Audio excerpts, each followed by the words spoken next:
काट दिए वो फूल जो महक रहे थे चमन में, कांटों को सींचते रहे बस इसी उम्मीदें अंजुमन में। एग्जैक्टली यही करते हैं हम इन्वेस्टिंग में। The stocks which are rising हम जल्दी काट देते हैं, and the stocks which are falling हम उन्हें उम्मीद से पानी देते रहते हैं। आपने कभी नोटिस किया, अगर प्रॉफिट वाला स्टॉक 20% ऊपर जाए तो हमें तुरंत लगता है लेट्स बुक द प्रॉफिट, लेकिन जो स्टॉक 40% नीचे है, हमारी statement this is a long term investment. सच बताऊं, प्रॉब्लम मार्केट में नहीं, प्रॉब्लम हमारी सोच में। चलिए एक रियल एग्जांपल लेते हैं, मारुति जैसा स्टॉक। जिन लोगों ने अर्ली स्टेज में लिया और 2000 के लेवल पे प्रॉफिट बुक किया, उन्हें लगा अच्छा पैसा मिल गया, लेकिन आगे चलकर वही मारुति 16000 के लेवल को क्रॉस कर गया। जिन लोगों ने ये स्टॉक पहले बेच दिया था, वो सिर्फ एक बात बोलते रह गए, काश के होल्ड किया होता। क्या आपने कभी सोचा ऐसा क्यों होता है? Why do we treat our winners as strangers and losers like family members? आज हम बात करेंगे उस साइकोलॉजिकल बीमारी की जिसे फाइनेंस की दुनिया में द डिस्पोजिशन इफेक्ट कहते हैं। और इस 8 से 10 मिनट के वीडियो में I will share the 3 mental traps with you जो आपके रिटर्न्स को खा जाते हैं। At the end of the video I will share A strategy with all of you with the help of which you can become a disciplined investor. मैं हूं विशाल तकियार, your guide in the journey from confusion to clarity in the world of investment. अगर अभी तक आपने ये channel subscribe नहीं किया तो रेगुलर वीडियोस पाने के लिए सब्सक्राइब करें। कमेंट बॉक्स में फीडबैक जरूर दीजिएगा। This video is for education and information purpose only. Please consult your financial advisor before investing. पहला रीजन, लॉस का डर। मान लीजिए आपने 1 लाख का स्टॉक लिया और वो 1,20,000 का हो गया, profit 20,000। Logically you should be happy, लेकिन सच्चाई यू आर स्केयर्ड समवेयर। आपको लगता है अगर ये स्टॉक दोबारा 90,000 का हो गया so let's book the profit immediately. अब दूसरा केस, 1 लाख का स्टॉक 60,000 का हो गया और यहाँ पे दिमाग क्या बोलता है, अगर अभी मैंने लॉस बुक कर लिया तो ये परमानेंटली बुक हो जाएगा, so let's wait for some time. और यहीं से गेम की शुरुआत होती है। This is called loss aversion.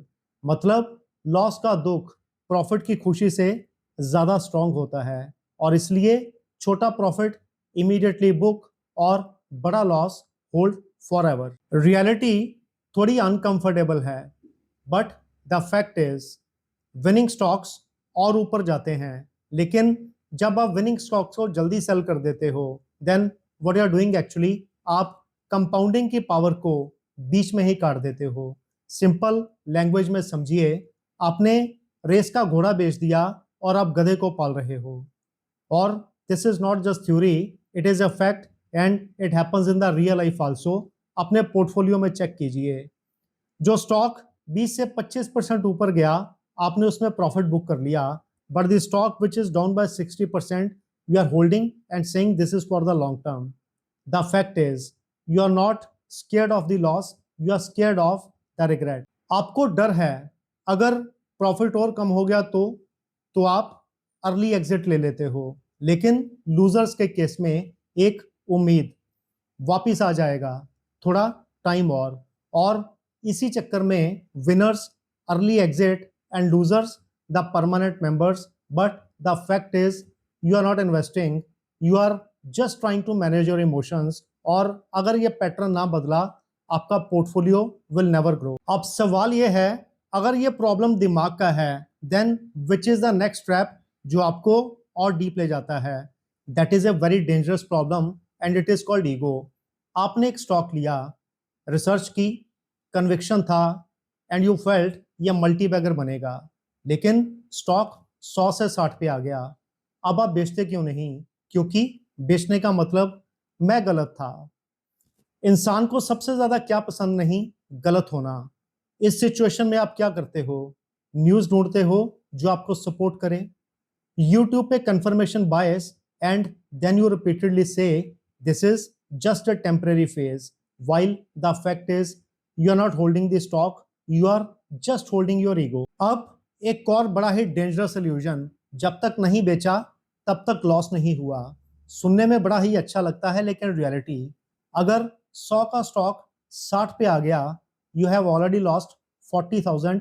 Screen पे नहीं दिखता, but in reality it is done. Third dangerous mental trap, break even bias. Stock 100 से 50 पे आ गया और आपने बोला अगर ये वापस 100 पे आ गया तो इमीडिएटली निकल जाऊंगा। साउंड्स वेरी लॉजिकल, लेकिन रियलिटी, मार्केट को कोई फर्क नहीं पड़ता आपने किस भाव में खरीदा, लेकिन आपके दिमाग में वो नंबर अटक जाता है। You are not looking into future, you are stuck in the past. एक एग्जांपल से समझिए, रिलायंस कैपिटल कभी 2000 के भाव पर ट्रेड करता था, स्ट्रॉन्ग ब्रांड, बहुत बड़ा नाम एंड कॉन्फिडेंस वेरी हाई। फिर प्राइस गिरना शुरू हुआ, 2000 से 1000, 500, 200, 100 और 50 के नीचे, और लोग यही बोलते रहे बस एक बार ब्रेक इवन पे आ जाए इमीडिएटली निकल जाएंगे। लेकिन रियलिटी, वो वापस कभी उस लेवल तक आया ही नहीं, और जो लोग वेट करते रहे their money was stuck for years, और एंड में वैल्यू ऑलमोस्ट वाइप आउट हो। मार्केट आपके कॉस्ट प्राइस की रिस्पेक्ट नहीं करता।